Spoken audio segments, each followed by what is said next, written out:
வணக்கம் மாணவர்களே.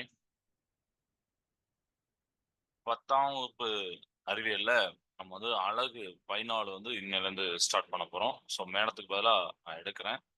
யூனிட் 14 இந்த யூனிட் தான் நம்ம ஸ்டார்ட் பண்ண போறோம். ஓகே. ஸோ இங்கிலீஷ்ல நல்லாவே தெரியும் என்ன டாபிக்னா யூனிட் 14ல transportation in plants and circulation in animals. சரியா? இந்த டாபிக் தான். ஓகே. ஸோ இதுல என்னெல்லாம் இருக்கு? ஏன்னா தாவரங்களுடைய கடத்துதல் மற்றும் விலங்குகளுடைய சுற்றோட்டம் அப்படின்னு சொல்லும் போது அதுல சம்திங் கடத்துறது, சுற்றோட்டம், இந்த ரெண்டு கீவேர்ட்ஸ் நமக்கு தெரியுது. அப்படிதானே? டிரான்ஸ்போர்ட்டேஷன் அண்ட் சர்க்குலேஷன் அப்படின்னு. ஓகே. இப்போ உதாரணத்துக்கு நம்மளுடைய உடம்பு எடுத்துக்கோங்க, பாடி எடுத்துக்கோங்க. இதுல மில்லியன்ஸ் ஆஃப் செல் இருக்கு. கரெக்டா? அது எல்லாத்துக்குமே தெரிஞ்சதுதான். அப்படிதானே? மில்லியன்ஸ் ஆஃப் செல்ஸ் இருக்கு. ஓகே. இந்த மில்லியன்ஸ் ஆஃப் செல்ஸுக்கும் constant supply of nutritions oxygen தேவை இல்லையா? ஆமாவா? கண்டிப்பா தேவையில்ல. அடுத்து இதுக்கு என்ன தேவை? சத்துக்கள் அப்படின்னு சொல்லக்கூடிய நம்ம சொல்றோம்ல, நியூட்ரிஷன்ஸ் அண்ட் ஆக்சிஜன் தேவை. நம்ம நம்ம நிறைய ஆட்ல கூட பார்க்கும், நியூட்ரிஷனுடைய உணவு, நியூட்ரிஷன் பிஸ்கட் இந்த மாதிரிலாம் சொல்றாங்க. ஏன்னா உடம்புல இந்த நியூட்ரிஷன் சத்து கம்மியா இருக்கு, அதனால இதை சாப்பிடுங்க அப்படின்னு சொல்றாங்க. அப்படிதானே? ஓகே. ஸோ இதே மாதிரி நம்ம ஒரு கார் எடுத்துக்கலாமே. இந்த கார் ஓடணும்னா என்ன தேவை? Maybe petrol, diesel, electric vehicle. Okay, ஒரு சிம்பிளா நான் பெட்ரோல் அப்படின்னு சொல்லியிருக்கேன். சரியா? அதுக்காண்டி எல்லாரும் சொல்லக்கூடாது. டீசலு, எலக்ட்ரிக் வெஹிக்கிளே சார், அப்புறம் கேஸ் சொல்லியே போதா சார் அப்படின்னு சொல்லலாம். பட் நம்ம ஜென்ரலா பெட்ரோல்னு எடுத்துக்கோம்.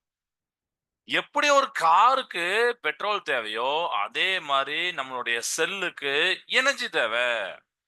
புரியுதா? இந்த செல்லுக்கு ஒரு ஆற்றல் தேவை, எனர்ஜி தேவை. ரைட்? ஆமா, தேவைப்படுது. நம்ம சாப்பிடறதுனால தான் இப்ப நான் பேச முடியுது, நீங்க நடக்க முடியுது, உட்கார முடியுது, எல்லாமே முடியுது. Okay, right.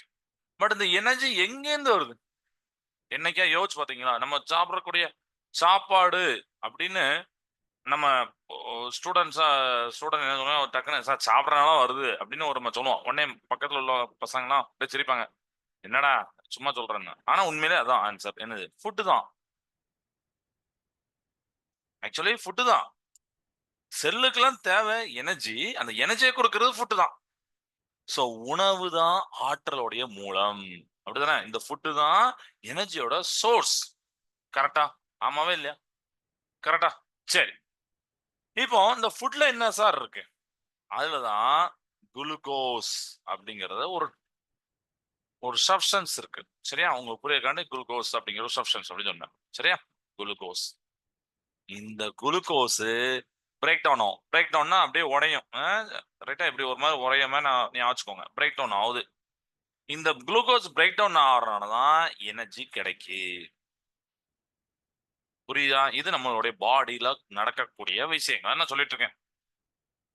உணவுல இருக்கக்கூடிய குளுக்கோஸ், தமிழ்ல பாத்தீங்கன்னா குளுக்கோஸ் தான். குளுக்கோஸ் பிரேக் டவுன் ஆகிறனால நமக்கு எனர்ஜி கிடைக்கும். Okay sir.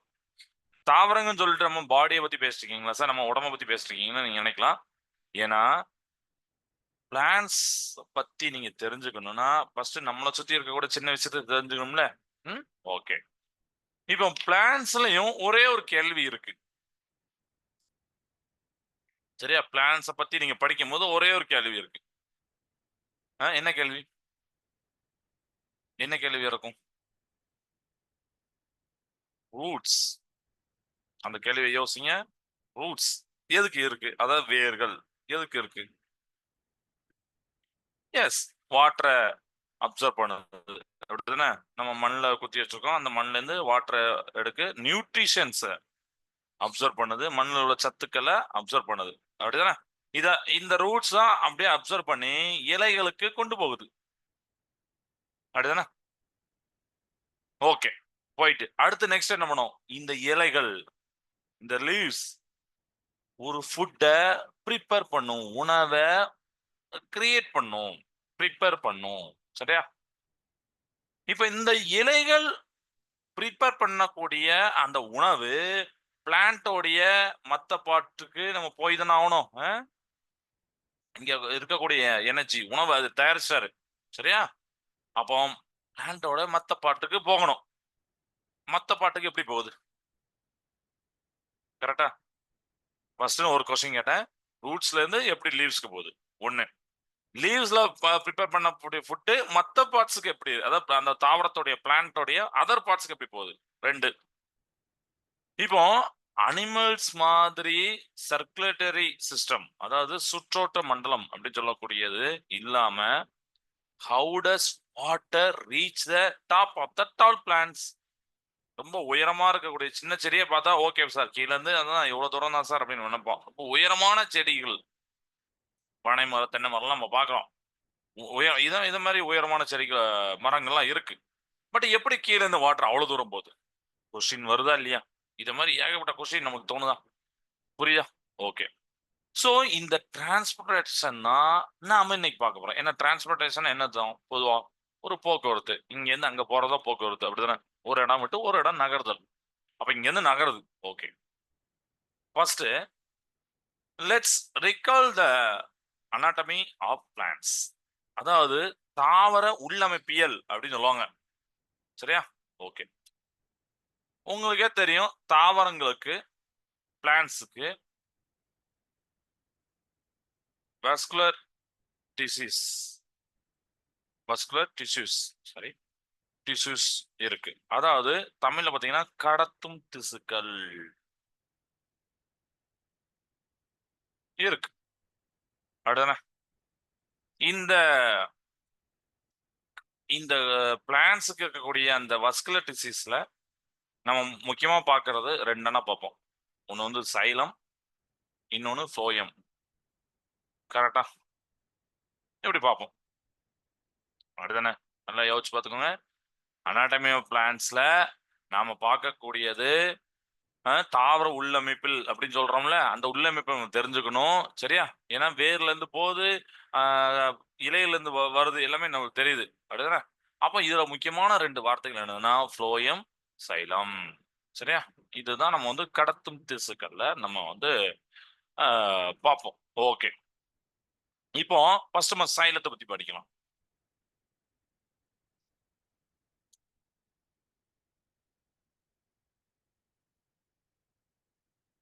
இப்போ இந்த சைலம் என்ன சார் பண்ணும்? சரியா? தமிழ்ல வணங்கி நிலையிட்டா சைலம்.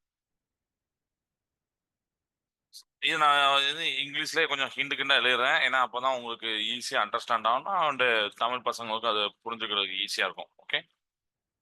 இப்போ ரூட்ஸ், வேர்கள் அப்சர்வ் பண்ணக்கூடிய வாட்டரை அண்ட் மினரல் சால்ட்ஸ், அதாவது இதை நான் தமிழ்ல எழுதுறேன். மினரல் சால்ட்ஸ்ங்கிறத கனிம உப்புக்கள் அப்படின்னு நம்ம சொல்லுவோம். அப்படிதானே? கனிம உப்புக்கள் பிளான்ட்டோடைய பிளான்ட்டோடைய பார்ட்ஸுக்கு, எல்லா பார்ட்ஸுக்கும் போகுது. சைலம் வழியா தான் போகுது. சரியா? இது புரியுது. அடுத்தானே? ரைட். இப்போ நம்ம அடுத்து ஃப்ளோயத்தை பத்தி பார்க்க போறோம். ஸோ ஃப்ளோயம் இதுல இடம் இருக்கா? ம், இதுல இதுல சைட்ல இருக்கேன். ஃப்ளோயம்.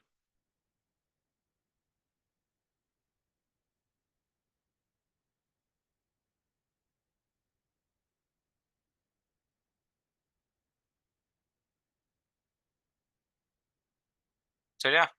தமிழ்ல எழுதுறேன். ஃப்ளோயம். இந்த ஃப்ளோயம் என்ன பண்ணுது? ஃபர்ஸ்ட் சைலத்தை பத்தி பார்த்தோம். இப்போ ஃப்ளோயத்தை பத்தி பார்க்க போறோம். ஓகேவா? இந்த ஃப்ளோயம் தான்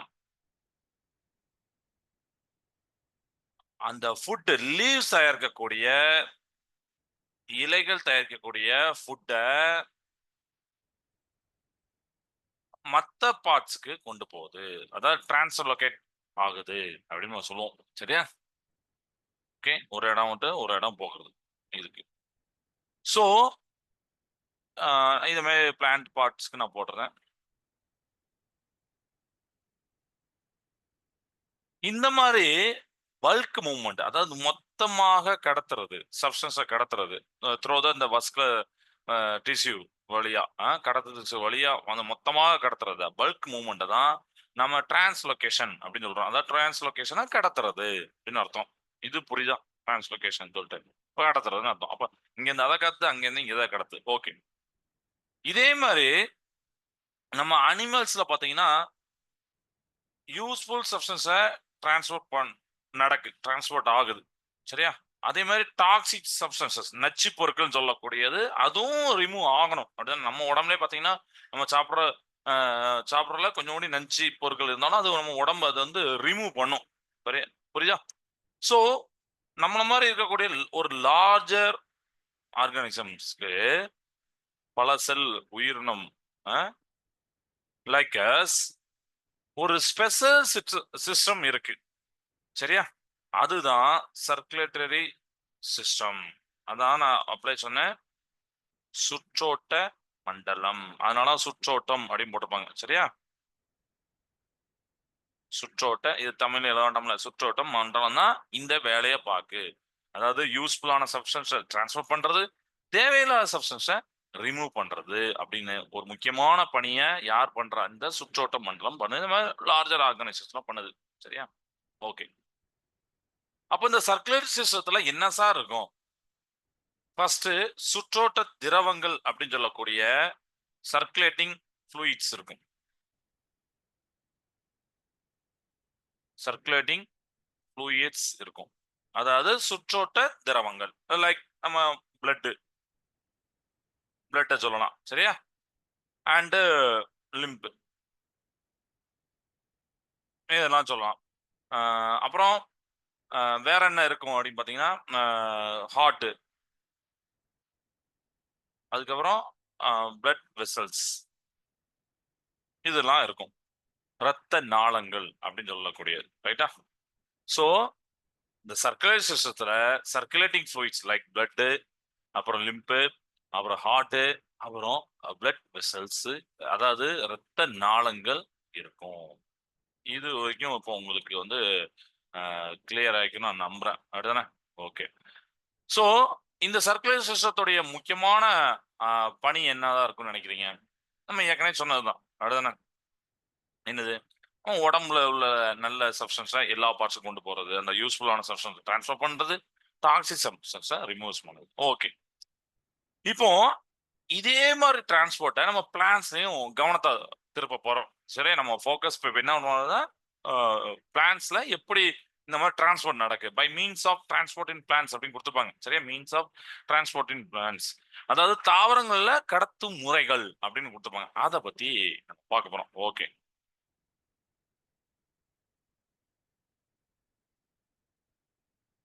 இப்போ ஒரு செல் இருக்கு. சரியா? ஒரு செல் இருக்கு. இந்த செல்லுக்கு உள்ளேயும் வெளியேயும் மெட்டீரியல்ஸ் டிரான்ஸ்போர்ட் ஆகணும். உள்ள அப்படி வெளியில மெட்டீரியல்ஸ் டிரான்ஸ்போர்ட் ஆகும்னா ரெண்டு மெயின் மெத்தட் இருக்கு. ஒன்னு வந்து பாத்தீங்கன்னா டிஃப்யூஷன், அதுதான் பரவல் தமிழ்ல. ரெண்டாவது ஆக்டிவ் டிரான்ஸ்போர்ட், தமிழ்ல ஆற்றல் சார்ந்த கடத்துதல் அப்படின்னு சொல்லிப்பாங்க. ஆற்றல் சார்ந்த கடத்துதல். சரியா? ஓகே. அதாவது செல்லுக்கு உள்ளேயும் வெளியேயும் மெட்டீரியல்ஸ் டிரான்ஸ்பர் ஆகணும். அதுக்கு ரெண்டு மெத்தட் இருக்கு. Diffusion, active transport. பரவல், ஆற்றல் சார்ந்த கடத்துதல். ஃபர்ஸ்ட் நம்ம டிஃபிஷனை பத்தி பார்க்கணும். ஓகே.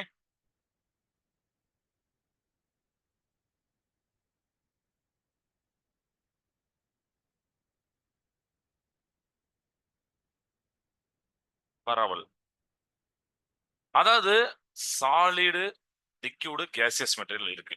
அப்படிதானே? ஓகே. அதாவது திட, திரவ, வாயு மூலக்கூறுலாம் இருக்கு. எப்போதுமே இவங்கெல்லாம் ஹையர் கான்சன்ட்ரேஷன், அதாவது அதிக செறிவு உள்ளது, அந்த இடத்துல இருந்து அதிக செறிவு உள்ள பகுதியில இருந்து குறைவான செறிவுள்ள பகுதிக்கு போவாங்க எப்பவுமே. இந்த இந்த மாதிரி சாலிட் லிக்விட் கேஸ் எல்லாமே சொல்றோம், சேர்த்து சொல்றோம். சரியா? திட திரவ வாயு ஹை கான்சன்ட்ரேஷன் அந்த ரீஜன், ஒரு ரீஜன்ல ஹை கான்சன்ட்ரேஷனா இருக்கும், ஒரு ரீஜன்ல ஒரு இடத்துல குறைந்த கான்சன்ட்ரேஷன் இருக்கும், குறைந்த செறிவா இருக்கும், லோயர் கான்சன்ட்ரேஷன் இருக்கும். அப்ப எப்பவுமே இப்படிதான் மூவ் ஆவாங்க அவங்க. சரியா? லோயர் கான்சன்ட்ரேஷன் அப்படின்னு போட்டிருக்கேன். இப்ப இது இது ஃபர்ஸ்ட் பாயிண்ட், ரொம்ப இம்பார்ட்டன்ட் பாயிண்ட். இங்க இருந்து எங்க மூவ் ஆகுதுன்னு சொல்லிட்டு. சரியா? அப்போ இந்த மாதிரி ஹையர் கான்சன்ட்ரேஷன்ல இருந்து லோயர் கான்சன்ட்ரேஷன் போறதுக்கு எனர்ஜிய யூட்டிலைஸ் பண்ணாம, அதாவது எனர்ஜிய தேவைப்படாம மூவ் ஆகுறது தான் டிஃபியூஷன் மெத்தட். புரியுதா? வேற பரவல் மெத்தட். அப்போ இதுல எனர்ஜி யூஸ் ஆகல. அதனால இது வந்து என்ன சொல்லுவாங்கன்னா ஒரு பேசிவ் ப்ராசஸ் அப்படின்னு கூட சொல்லுவாங்க. இது என்ன சொல்லுவாங்கன்னா பேசிவ் ப்ராசஸ். ஏன்னா இதுக்கு அடுத்து நம்ம ஆக்டிவ் ப்ராசஸ் வருது. அதனால இது வந்து பேசிவ் ப்ராசஸ். பேசிவ் ப்ராசஸ்னா ஆற்றல் சாரா நிகழ்வு. அதாவது ஆற்றலை சார்ந்து இருக்காம நடக்கிற நிகழ்வு அப்படின்னு சொல்லியிருப்பாங்க. சரியா? ஓகே. இத இத நம்ம பார்த்தாச்சா? இதுக்கு உண்டான ஒரு அனிமேஷனை பார்த்துட்டு நம்ம நெக்ஸ்ட் அடுத்த ஆக்டிவ் டிரான்ஸ்போர்ட் போவோம். நான் ஸ்கிரீனை ஷேர் பண்றேன் உங்களுக்கு. இப்போ ஒரு நிமிஷம். ஃபர்ஸ்ட் டிஃபியூஷனை பார்ப்போம்னா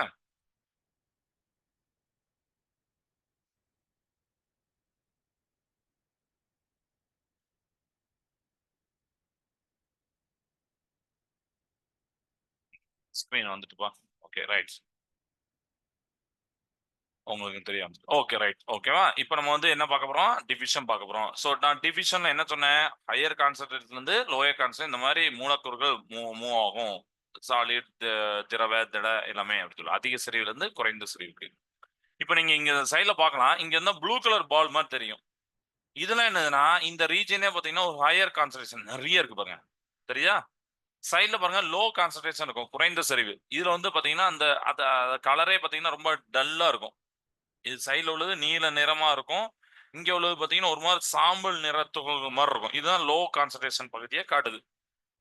சரியா? இப்போ நான் ப்ளே பண்றேன். பாருங்க என்ன நடக்கும் பாருங்க. என்ன நடக்கு? என்ன நடந்துச்சு? எஸ்.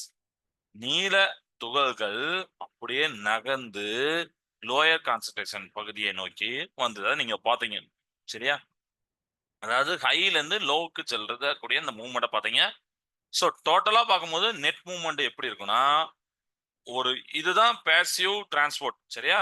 ஸோ இதுல வந்து நீங்க எனர்ஜியே தேவைப்படாது. இந்த இதுக்கு எனர்ஜியே நம்ம கொடுக்கல. ஜஸ்ட் அது ஹையர்ல இருந்து லோயருக்கு வந்துரும். புரியுதா? எந்தவித சக்தியும் தேவைப்படாது. அதனால இது வந்து பேசிவ் டிரான்ஸ்போர்ட். மூலக்கூறுகள் அதிக செறிவிலிருந்து குறைந்த செறிவை நோக்கி நகர்ந்து சமநிலையை அடையும் அப்படின்னு சொல்லியிருப்பாங்க. ஸோ இது வந்து கொஞ்சம் ஸ்பீடா காமிப்பாங்க. நீங்க அதை அப்படியே மெதுவா பாருங்க. ஓகே. ஸோ இது வந்து அங்கிருந்து இங்க போய் ஒரு சமநிலை அடைஞ்சது. சரியா? So molecules move from high to low concentration, no energy required. இது புரியுதா? இதுதான் பேசிவ் ப்ராசஸ். ஓகேப்பா. சூப்பர். இது உங்களுக்கு புரிஞ்சிருக்கும் நான் நம்புறேன். இப்ப நம்ம அடுத்து ஆக்டிவ் டிரான்ஸ்போர்ட் பார்க்கலாம்.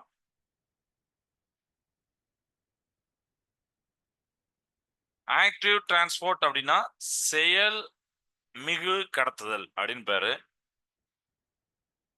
நம்ம தமிழ்லயும் நீங்க அது பார்த்துப்பீங்க. ஆக்டிவ் டிரான்ஸ்போர்ட் அப்படின்னு சொல்லிட்டு இப்ப நீங்க ஏற்கனவே டிஃபியூஷன் பார்த்தீங்க. இனிமே அது உங்களுக்கு டவுட்டே வராது அப்படின்னு நான் நம்புறேன். ஓகேவா? ரைட். இப்போ நம்ம வந்து அடுத்து என்ன பார்க்க போறோம்னா ஒரு மெத்தட்ல, அதாவது டிவிஷன் மெத்தட் பார்த்தோம். இதுக்கப்புறம் பார்த்தீங்கன்னா ஆக்டிவ் டிரான்ஸ்போர்ட். ஆக்டிவ் டிரான்ஸ்போர்ட் அப்படின்னா ஆற்றல் சார்ந்த கடத்துதல், அதாவது செயல் மிகு கடத்துதல் அப்படின்னு சொல்லிட்டு. அதனாலதான் இந்த சைடுல செயல் மிகு கடத்துதல் இதெல்லாம் நான் எழுதிருந்தேன். ஆற்றல் சார்ந்த கடத்துதல், செயல் மிகு கடத்துதல். ஓகே. இது எழுதுறேன்.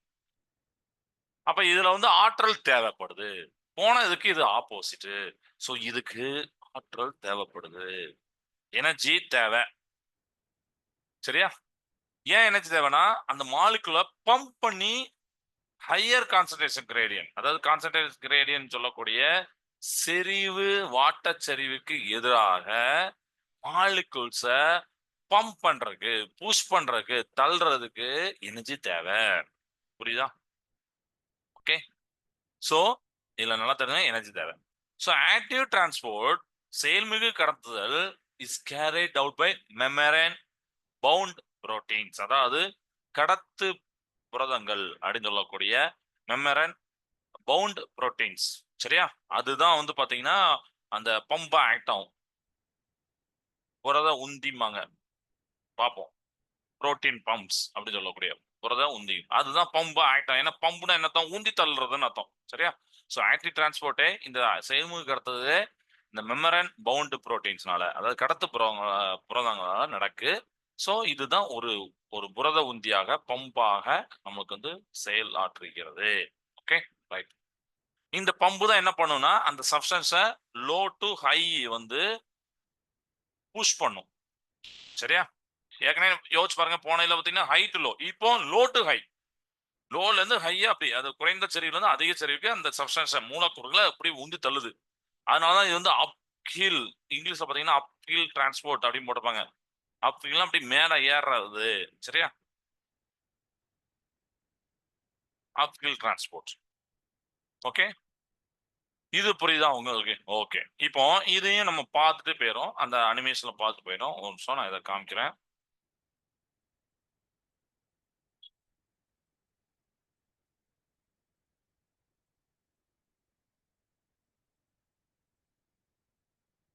இப்போ நம்ம வந்து அடுத்து என்ன பண்ண போறோம்னா இதை பார்க்க போறோம். ஆக்டிவ் டிரான்ஸ்போர்ட் வந்துட்டா ஸ்கிரீன்ல. சரி, இப்போ பாருங்க, இங்க வந்து ஒரு புரோட்டீன் பம்ப் இருக்கு, அதுதான் புரத உந்தி. இதுக்கு இந்த சைடு பாத்தீங்கன்னா, இடதுபுறம் பாத்தீங்கன்னா லோயர் கான்சன்ட்ரேஷன், அதாவது அவுட் சைடுல இருக்கு. கரெக்டா? குறைந்த செறிவு இருக்கு. வலதுபுறம் பாத்தீங்கன்னா ஹை கான்சன்ட்ரேஷன் இன்சைட் செல் அல்லது டார்கெட் ஏரியா.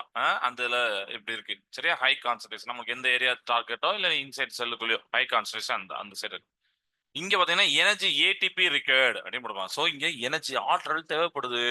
ஓகே, இப்போ நான் ப்ளே பண்றேன்.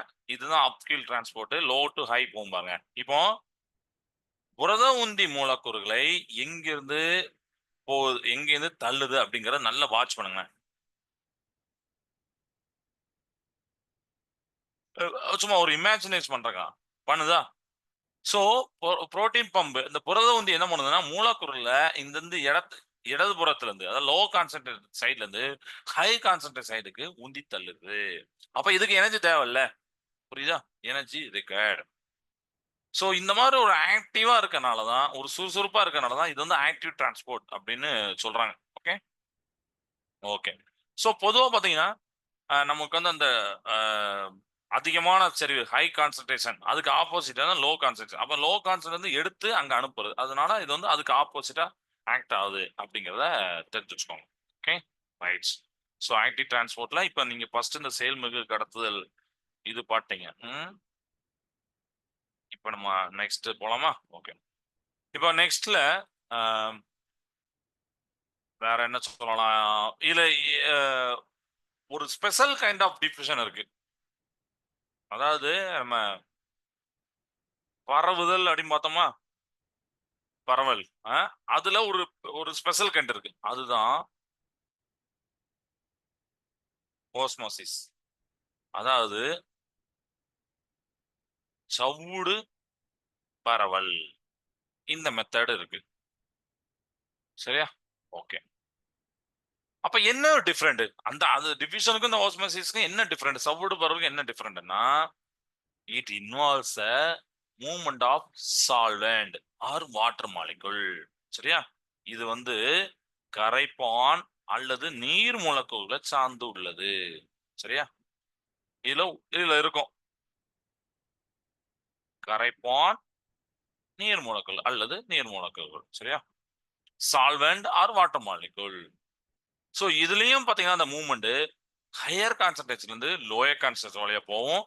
த்ரோ த அரை கடத்து சவ்வின் வழியாக, அதாவது த்ரோ த செமி பெர்மியபிள் மெம்பரன் வழியா இது போகும். வழக்கம் போல அந்த சமம் அந்த நிலையை அடைய வரைக்கும் இது ரீச் ஆகிட்டே இருக்கும். ஈக்குலிபிரியம் ப்ராசஸ் அட்டைன் பண்ற வரைக்கும், அந்த ஈக்குலிபிரியம் ஸ்டேஜ் அட்டைன் பண்ற வரைக்கும் அந்த ப்ராசஸ் நடந்துட்டே இருக்கும். சரியா? ஸோ ஓஸ்மோசிஸ் அப்படிங்கிற இந்த மெத்தடும் பார்த்தீங்கன்னா ஒரு பேசிவ் மூவ்மெண்ட் ஆஃப் வாட்டர் தான். சரியா? ஓகே. ஸோ ஆனா இதுல வந்து அந்த டிஃபியூஷனுக்கும் இதுக்கும் ஒரு சின்ன கீ டிஃபரன்ஸ் என்னன்னா, இதுல வந்து கரைப்பான் நீர் முடக்குதெல்லாம் நம்ம வந்து யூஸ் பண்ணுவோம், சால்வெண்ட். சரியா? கரைபொருள் கரைப்பான்லாம் உங்களுக்கு தெரியும். அதாவது ஒரு சுகரோ இல்ல சால்ட்டோ எடுத்துறீங்க, அதுதான் கரைப்பான். அப்படிதானே? அத வந்து நம்ம கரைபொருள் அப்படிங்கிற வாட்டர்ல போட்டீங்கன்னா, கரைஞ்சதுன்னா, அதுதான் நம்ம எடுத்து வச்சிருப்போம். சால்வெண்ட் அப்படின்னு நம்ம சொல்லுவோம். ரைட்டா? சால்வெண்ட் கரைப்பான் அப்படின்னு சொல்லுவோம். அதிகமான சுகரோ, உப்போ இருந்ததுன்னா, அது அதிக அடர்த்தி கொண்டது. High concentration. குறைவா இருந்ததுன்னா, குறை கடத்தி, குறை அடர்த்தி அப்படின்னு நம்ம சொல்லுவோம். கரெக்ட்டா? இதெல்லாம் அந்த வார்த்தைகள சொல்லும். ஓகே. அதெல்லாம் நம்ம வரக்கூடிய கிளாஸ்ல பார்க்க போறோம். ஓகே. இப்போ இப்போ நான் ஒரு அனிமேஷன் காட்டிட்டு, அப்புறம் கிளாஸ்க்குள்ள போறேன். அதாவது இந்த ஓஸ்மோசிஸ் அந்த எக்ஸ்பெரிமெண்ட்ட தான். இப்ப பாருங்க. உங்களுக்கு அதுலேருந்தே புரியும்.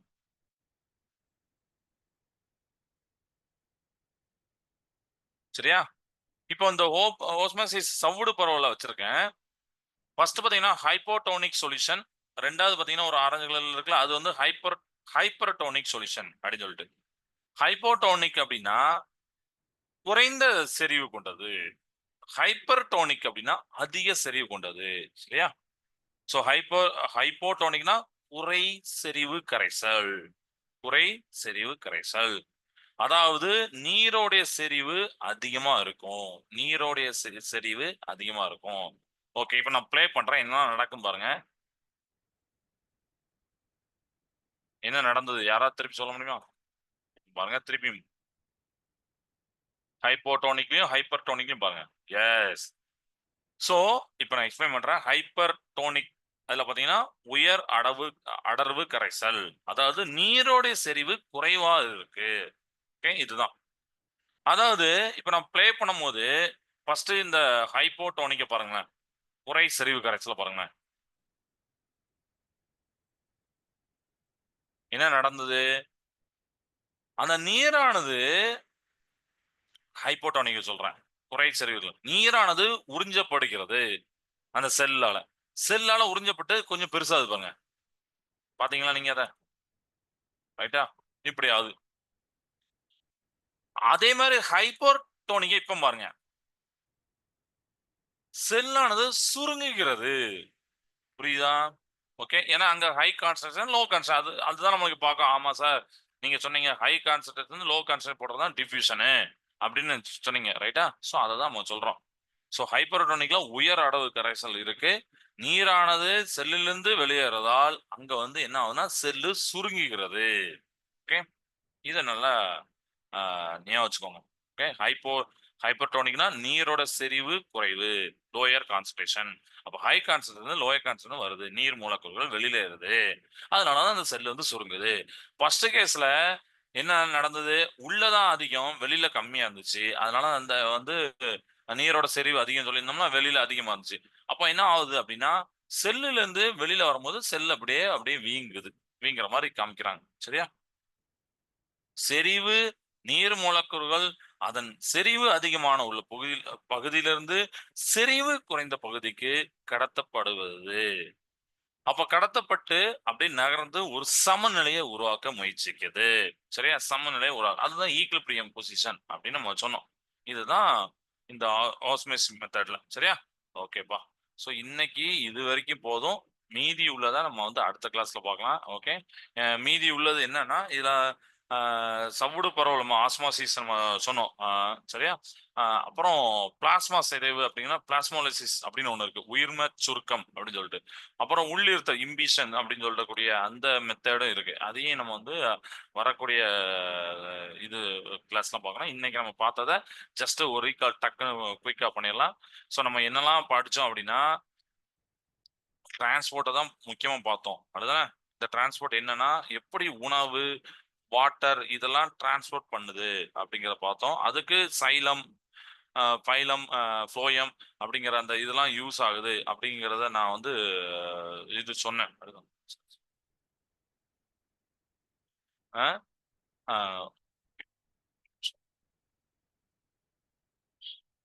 ஓகே. சைலம், புளோயம் இதெல்லாம் எப்படி ஒரு ரெஸ்பான்சிவா இருக்குது அப்படின்னு சொல்லுங்க. அப்புறம் அந்த மீன்ஸ் ஆஃப் டிரான்ஸ்போர்ட்ல நம்ம என்ன பார்த்தோம்னா, டிஃபிஷன், ஆக்டிவ் டிரான்ஸ்போர்ட் பார்த்தோம். அப்புறம் ஆஸ்மோசிஸ் பார்த்தோம். டிஃபிஷன்ல இந்த மாதிரி மூவ் ஆகுது. எனர்ஜி தேவைப்படல. ஆக்டிவ்ல எனர்ஜி தேவைப்படுது. அந்த லோ டு ஹை மாறதுக்கு. அப்புறம் ஆஸ்மோசிஸ் மெத்தட் வந்து இந்த மாதிரி அடர்வு குறைந்த கரைசல், அடர்வு அதிகமான கரைசலை வச்சு நம்ம அதை வந்து பார்த்தோம். அப்படிதானே? So is the movement of solvent or water molecule from the region of higher concentration to region of lower concentration through the semi permeable membrane. அதனால செல்ல வச்சு காமிச்சேன். சரியா?